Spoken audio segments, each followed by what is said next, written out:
Title: The Unearthed Frequencies. It was the summer of 2023 when Claire, a budding podcaster, stumbled upon an old tape recorder in her grandmother's dusty attic. Under layers of dusty quilts and forgotten trinkets, the vintage device whispered to her, evoking an inexplicable curiosity.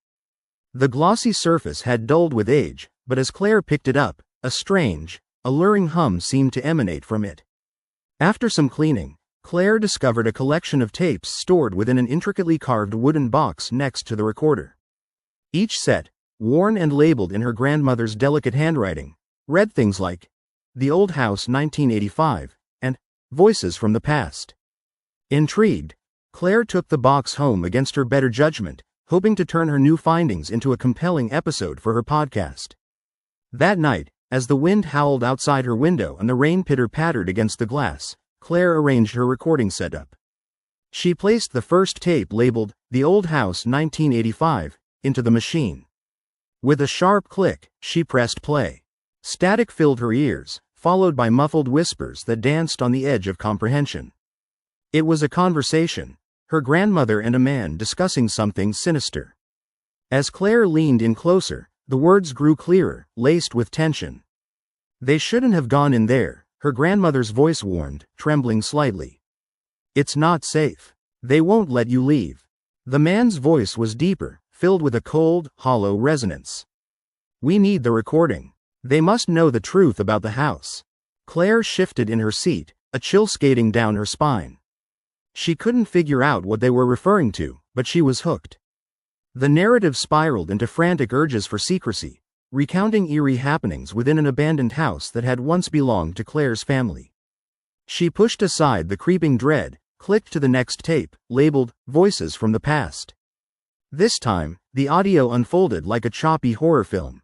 It depicted the voices of various people, each recalling the fear of apparitions they encountered in that very house, tales of specters whispering warnings and children who vanished into the shadows. As the night wore on, Claire became aware that the time drifted far longer than expected.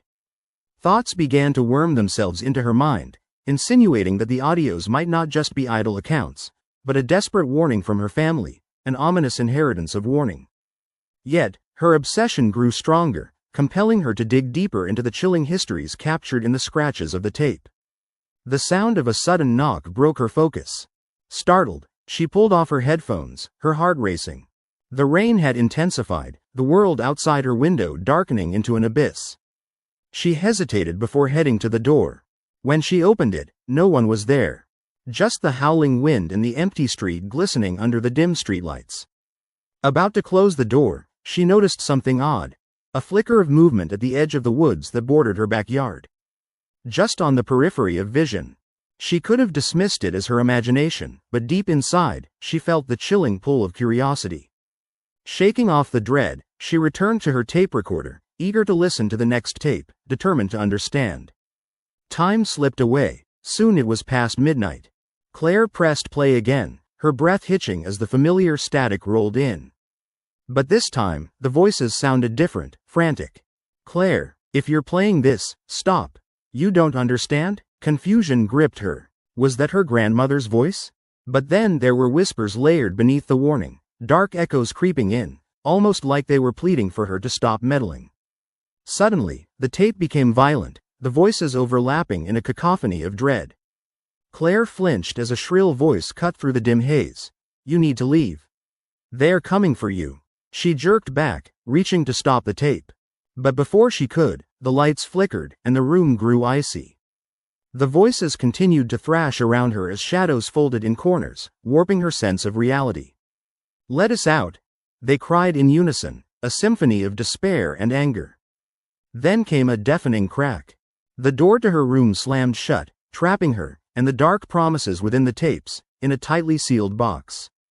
Panic swelled as the tumbling whispers escalated to a roar, and she felt icy tendrils crawl across her skin. The old house from the stories, their house asterisk, loomed tall in her mind, threading through her bloodline. With battered courage, Claire lunged at the tape recorder, ripping it from its power source. There was a moment of silence, a breath before the storm. But within it came a whisper, a chilling, mischievous giggle that echoed through the remnants of the room. Inspired by a desperate will of survival, she fled, running past the furious knocking on the door, not daring to look back. So, when morning broke, Claire left the tapes behind, burying her grandmother's legacy deep in her thoughts. And with it, she buried the eaves of audio warnings that would echo forever in the haunted silence of a now fallow house, leaving a legacy all its own, and the knowledge that sometimes the stories we unearth are better left unheard.